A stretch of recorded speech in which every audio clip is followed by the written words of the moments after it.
Sabíamos que teníamos 2 semanas para ese partido donde nos jugamos todo. En este momento no dependemos de nosotros, a no ser por un tema de goles.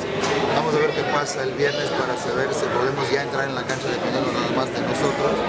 Pero ese sería concluir el final de la primera semana de trabajo, que hemos trabajado muy bien. Pero digo, sacamos muy buenas conclusiones, pero no sacamos las conclusiones que nos gustaríamos porque jugamos una hora con menos.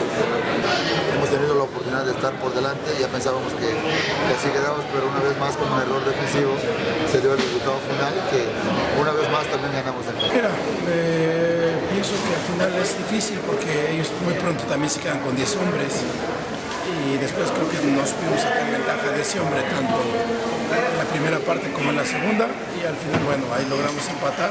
En penales un desastre fuimos, no fuimos nada serios como para poder ganar este partido. Y al final fue un partido que nos permite tener ritmo. Contigo es difícil sacar un buen balance, sino nosotros tenemos que seguir preparándonos para el partido del día 22 de noviembre para intentar y luchar por una calificación.